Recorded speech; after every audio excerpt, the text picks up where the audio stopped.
హైదరాబాద్ ఉప్పల్ నల్ల చెరువులో కబ్జాకు గురైన ప్రాంతాల్ని హైడ్రా కమిషనర్ ఏవి రంగనాథ్ పరిశీలించారు. ఉప్పల్ నల్ల చెరువు మూడు వైపులా కబ్జాలయ్యాయని, కబ్జాల నుంచి కాపాడాలని హైడ్రా కమిషనర్ రంగనాథ్ కు ఉప్పల్ కాంగ్రెస్ ఇన్ఛార్జ్ పరమేశ్వర్ రెడ్డి ఫిర్యాదు చేశారు. దీంతో హైడ్రా శాఖల అధికారులతో కలిసి ఉప్పల్ నల్ల చెరువుని రంగనాథ్ సందర్శించి వివరాలు సేకరించారు. ఈ పర్యటనలో MLC Teenmar Mallanna, Uppal corporator Rachitha, Uppal Congress party incharge Parameshwar Reddy పాల్గొన్నారు. అంతకుముందు వనస్థలిపురం ఆఫీసర్స్ కాలనీలోనూ ఏవి రంగనాథ్ పర్యటించారు. అక్కడ అక్రమంగా నిర్మించిన భవనాన్ని కూల్చివేయాలని అధికారులకు ఆదేశించారు.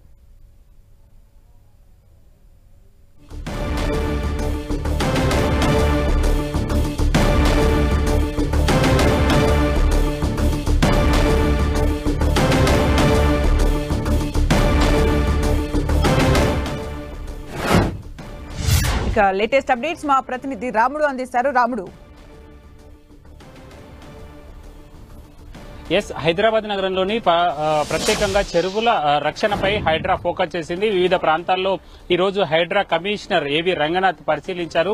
ఇటు హయత్ లోని 2-3 ప్రాంతాల్లో ఉన్నటువంటి చెరువులతో పాటు ఉప్పల్ నల్ల చెరువు ప్రాంతాన్ని కూడా పరిశీలించారు. ఆ ప్రాంతంలో చుట్టుముట్టు 3 ప్రాంతాల సైడ్ కూడా కబ్జాకు గురైపోయినట్టుగా స్థానికంగా ఉండేటువంటి కార్పొరేటర్ కానీ ఇతర అక్కడ ఉండేటువంటి స్థానికంగా ఉండేటువంటి నేతలు కానీ రంగనాథ్ దృష్టికి తీసుకొచ్చారు. దాంతో వాటన్నిటిని తొలగించేందుకోసం అవసరమైనటువంటి చర్యలు తీసుకోవాలని క్షేత్రస్థాయిలో ఉండేటువంటి అధికారులను ఆదేశించారు. అదేవిధంగా హయత్ ప్రాంతంలో ఉండేటువంటి ఒక పార్కు స్థలంలో కూడా 400 గజాల స్థలంలో ఇల్లును ఒక ప్రైవేట్ వ్యక్తి నిర్వహిస్తున్నారని, ఆ నిర్మాణం గురించి పూర్తి వివరాలు సేకరించి అవసరాన్ని బట్టి దాన్ని మొత్తం కూడా తొలగించాలని కమిషనర్ ఆదేశించడం జరిగింది. ప్రధానంగా గ్రేటర్ హైదరాబాద్ పరిధిలో ఉండేటువంటి చెరువులను అదేవిధంగా నాలాలను రక్షించడం కోసం హైడ్రాను ఏర్పాటు చేయడం జరిగింది. అందుకు తగ్గట్టుగా వచ్చినటువంటి ఫిర్యాదులు, ఇప్పటికే చాలా ఫిర్యాదులు ఇటు జీహెచ్ఎంసీకి గానీ, రెవెన్యూ విభాగానికి గానీ, అదేవిధంగా ఇరిగేషన్ విభాగానికి గానీ వచ్చి ఉన్నాయి.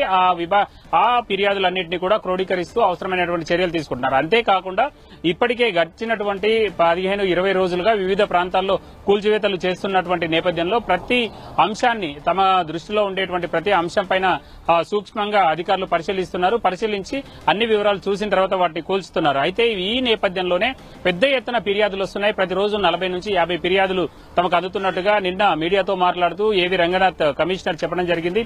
అందుకు తగ్గట్టుగా వచ్చినటువంటి ప్రతి ఫిర్యాదు పైన, అంతేకాకుండా ఆ ప్రాంతంలో ఉండేటువంటి చెరువు కానీ ఆ పరిస్థితులను చూసినప్పుడు వాటి పరిస్థితిని చూసి ఏవైతే ఎక్కువగా కబ్జాకు గురవుతున్నటువంటి అంశాలు ఉన్నాయో ఒకటొకటిగా వాటన్నింటినీ కూడా కూల్చేటువంటి ప్రయత్నం చేస్తున్నారు. మనం చూస్తే అన్ని జోన్లలో ఇప్పుడు ఈ రోజు పరిశీలించినటువంటి ఎల్బీ నగర్ జోన్ లో కూడా 2 అటు హైద్ నగర్ కానీ అదేవిధంగా ఉప్పల్ కానీ ఇవి 2 ఎల్బీ నగర్ జోన్ కు వస్తాయి. ఈ జోన్ లో కూడా కూల్చివేతలు రేపు జరిగేటువంటి పరిస్థితులు అయితే కనబడుతున్నాయి.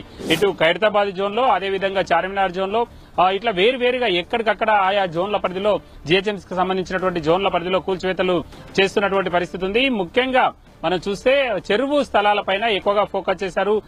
ఎక్కువ చెరువులు ఇటు హుస్సేన్ సాగర్ అయితే 21%, కొన్ని చెరువులు అయితే 30%, 40%, 60%, 70% వరకు కూడా కొన్ని చెరువులు కబ్జాకు గురైనట్టుగా అధికారులు అంచనా వేశారు. దానికి తగ్గట్టుగా ఉండేటువంటి పరిస్థితులను చూసి కొత్తగా వస్తున్నటువంటి నిర్మాణాలన్నింటినీ కూడా తొలగించేటువంటి ప్రయత్నం చేస్తున్నారు. ప్రధానంగా కొన్ని ప్రాంతాలకు ఇటు ఓల్డ్ సిటీ కానీ అదేవిధంగా ఖైరతాబాద్ నియోజకవర్గానికి సంబంధించి కానీ కూల్చివేతలకు సంబంధించినటువంటి అంశంలో కొంత గందరగోళం నెలకొన్నటువంటి పరిస్థితి ఉంది. ఇటు ముఖ్యమంత్రి, ఇటు ఎమ్మెల్యే దానం నాగేందర్ ఈ అంశం పైన సీరియస్ కావడం జరిగింది. రంగనాథ్ వ్యవహరిస్తున్నటువంటి తీరు సరిగా లేదు, పేదలకు సంబంధించినటువంటి గుడిసెలు ఉన్నటువంటి ప్రాంతాలను ఏ విధంగా కూలుస్తారు, ఒకవైపు పేదల కోసం ప్రభుత్వం కృషి చేస్తుంటే మరొకవైపు ఈ విధంగా చేయడం సరికాదంటూ ఆయన వ్యాఖ్యలు చేయడం జరిగింది. ఆ అంశానికి సంబంధించి ఆ ప్రాంతంలో మనం కొద్దిసేపటి క్రితం పరిశీలిస్తే అక్కడ జరిగినటువంటి నిర్మాణాలు ఏవైతే ఉన్నాయో అవి గతం నుంచే అక్కడ జేఎన్ఎన్ఆర్ఎం కింద పేదలకు 270కి పైగా ఇల్లు కట్టడానికి ప్రభుత్వం నిర్ణయించింది. కానీ ఇప్పుడు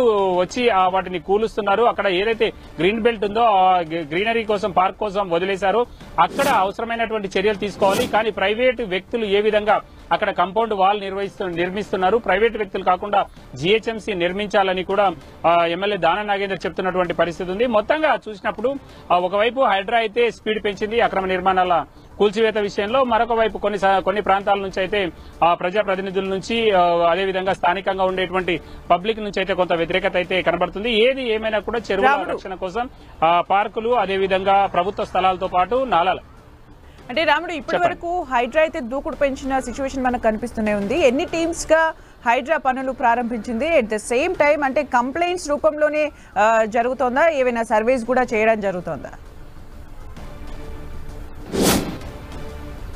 ఎస్, ఇప్పటి వరకు అయితే ప్రాథమికంగా వచ్చినటువంటి కంప్లైంట్స్ ఆధారంగా వాళ్ళు ముందుకెళ్తున్నటువంటి పరిస్థితి ఉంది. ఆ కంప్లైంట్స్ లో కూడా జెన్యూనిటీని పరిశీలిస్తున్నారు.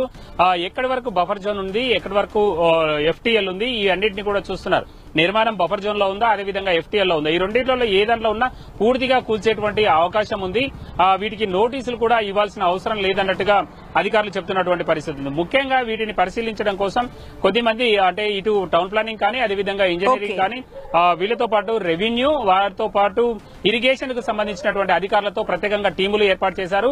ఆ టీములు క్షేత్రస్థాయిలో పరిశీలించి అవసరమైనటువంటి సూచనలు, సలహాల మేరకు హైడ్రా కమిషనర్ నివేదిక ఇస్తే దాని ఆధారంగా ఈ DRF కు సంబంధించినటువంటి సిబ్బందితో కలిపి వాటన్నిటిని కూల్చివేస్తున్నటువంటి పరిస్థితులు ఉన్నాయి. ప్రధానంగా క్షేత్రస్థాయిలో ఉండేటువంటి పోలీసుల సహకారం తీసుకుని ఎవరైతే అడ్డుకుంటారో వాళ్ళందరికీ కూడా కార్డన్ ఆఫ్ చేస్తూ కూడా ఈ నిర్మాణాలన్నింటినీ కూడా కూల్చివేస్తున్నారు. థ్యాంక్ యూ రాముడు ఫర్ ద అప్డేట్స్.